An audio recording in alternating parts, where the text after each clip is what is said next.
Welcome back to my channel. ఈరోజు కేంద్ర బడ్జెట్లో భాగంగా మన కూటమి ప్రభుత్వం సాధించిన విజయం ఏంటో మనం తెలుసుకుందాం. ఆంధ్రప్రదేశ్ ప్రభుత్వంలో గత కొన్ని సంవత్సరాలుగా మనం ఎలాంటి పురోగతికి చేరుకుందో మనకి తెలిసిన విషయమే. అయితే కేంద్ర బడ్జెట్ అనేది ప్రవేశపెట్టడం జరిగింది. దానిలో భాగంగా మన ఆంధ్రప్రదేశ్కి ఏమేమి కేటాయింపులు వచ్చాయో ఈ వీడియోలో మనం తెలుసుకుందాం. వీడియోని స్కిప్ చేయకుండా చివరి వరకు చూడండి. నచ్చితే మన ఛానల్ని కాస్త లైక్ చేయండి ప్లీజ్. సో మనం టాపిక్లోకి వెళ్ళిపోదాం. ఈ ఏడాది ఏపీకి 15,000 కోట్ల ప్రత్యేక ఆర్థిక సహాయం అందిస్తున్నట్లుగా సీతారామన్ గారు తెలియజేశారు.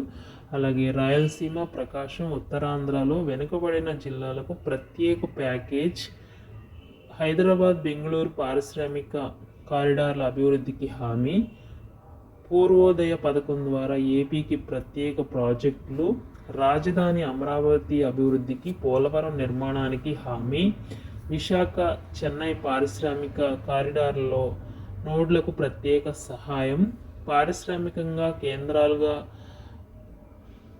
ఓరుగల్లుల అభివృద్ధి, నీరు, విద్యుత్, రైల్వే, రోడ్డు ప్రాజెక్టులకు దశల వారీగా నిధులు మంజూరు చేస్తున్నట్లుగా కేంద్ర ప్రభుత్వం బడ్జెట్లో భాగంగా మనకి ఇన్ని గుడ్ న్యూస్లు అయితే చెప్పడం జరిగింది. దీని మీద చాలామందికి అసహనంగా ఉంది, కొంతమందికి ఉత్సాహంగా ఉంది. మీ అభిప్రాయం ఏంటో కామెంట్ చేయండి.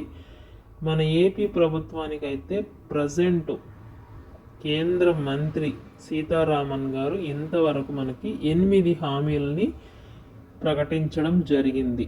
దీనిపై మీ అభిప్రాయాన్ని కామెంట్ రూపంలో కామెంట్ చేయండి. మన ప్రభుత్వం ఎలా ఉండాలని మీరు ఆశిస్తున్నారో దాన్ని కూడా కామెంట్ చేయండి. ఇంకా మరెన్నో ఇంపార్టెంట్ అయిన ఏపీ స్కీమ్స్ అండ్ న్యూస్ కోసం వెంటనే మన ఛానల్ని లైక్ చేయండి, సబ్స్క్రైబ్ చేసుకోండి. Thank you.